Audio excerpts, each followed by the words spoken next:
B రాజా భానుతి రాజా శివాయిగూడెం శివాయిగూడెం ఎవరు గెలుస్తారు? BRS గెలుస్తుంది శివాయిగూడెంలో. బీఆర్ఎస్ మెజార్టీ ఉంది. అభివృద్ధి ఎలా ఉంది శివాయిగూడెంలో? చాలా. రెండేళ్ల కాంగ్రెస్ ప్రభుత్వం బాగా అభివృద్ధి పనులు చేసింది. దానివల్ల ప్రస్తుతానికి మాకేం ఉపయోగం లేదు.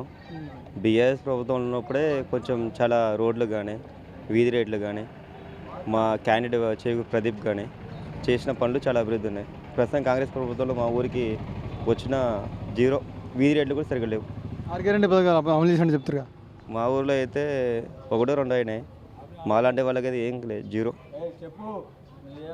ఏమీ కాలేదు. ఎందుకని? అంటే ప్రభుత్వం చాలా బడ్జెట్ లాస్ ఉంటున్నాయి కదా, దానివల్ల కొంత. కేసీఆర్ 7,000 కోట్లు అప్పు చేసినట్టుగా. 7,000 కోట్లు అప్పు చేయలే కదా, 2,80,000 కోట్లే అప్పు చేసిండు కేసీఆర్. ఈ 2 ఇయర్స్లో రేవంత్ రెడ్డి అప్పు చేసిందేమో 2,90,000 కోట్లు, అలా 3 లక్షల కోట్లు అప్పు చేసిండు అంతే. కేసీఆర్ అప్పు చేసింది 2,80,000 కోట్లే. కేసీఆర్ చేసిన అప్పులే కడుతున్నట్టు, వడ్డీలు కడుతున్నారు. వడ్డీలని వాళ్ళు చెప్పుకునేదే, ప్రస్తుతానికి ఏసీఎం అని అంతేగా చెప్పుకునేది. వాళ్ళ డబ్బులు వాళ్ళు కొట్టుకునేదే కదా, అది కామనే కదా. అది రాబోయే రోజుల్లో ఏ గెలుస్తుంది? రాబోయే రోజుల్లో మ్యాక్సిమం బీఆర్ఎస్ఏ గెలుస్తుంది 100%. ఎందుకంటే పరిపాలన కూడా అంతంత మాత్రమే ఉంది కదా. బీఆర్ఎస్ఏ గెలుస్తుంది 100%. నా ఉద్దేశం బీఆర్ఎస్ఏ గెలుస్తుంది. అధికార పార్టీ గెలుస్తుందని చాలామంది చెప్తారు కదా. ఇక ఎవరిది వాళ్ళే చెప్పుకుంటారు కదా. కానీ అభివృద్ధి మాత్రం బీఆర్ఎస్ గవర్నమెంట్ ఉన్నప్పుడే బాగా జరిగింది.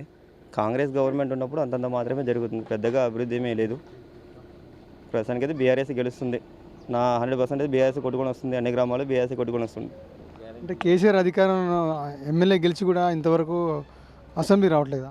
అంటే ఆయన హెల్త్ ప్రాబ్లమ్ సరిగా ఈ మధ్య కాలు ప్యాచర్ అయింది కదా, ఇంట్లో రెస్ట్ తీసుకుంటున్నాడు ప్రభు. అది దానివల్ల అంతే. ఇక మిగతా హరీష్ రావు, కేటీఆర్ వీళ్ళందరూ వస్తూనే ఉన్నారు కదా. వీళ్ళు అసెంబ్లీకి రానప్పుడు అభివృద్ధి అంటే ఎమ్మెల్యే గెలిచింది కదా, అనేక పథకాలు తిరగాలి కదా, రాకుండా ఇంట్లో కూర్చుంటే రాజీనామా చేయాలంటారు కొంతమంది. ఆయన వయసు కూడా 70+ ఉంది కదా.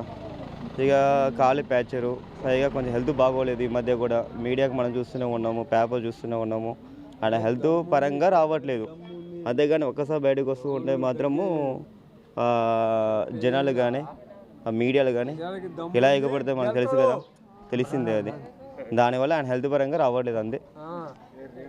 రేపు రాబోయే గ్రామ పంచాయతీ ఎన్నికల్లో ఇటు వార్డు మెంబర్లు కానీ సర్పంచ్ ఏం చెప్తారు మీరు?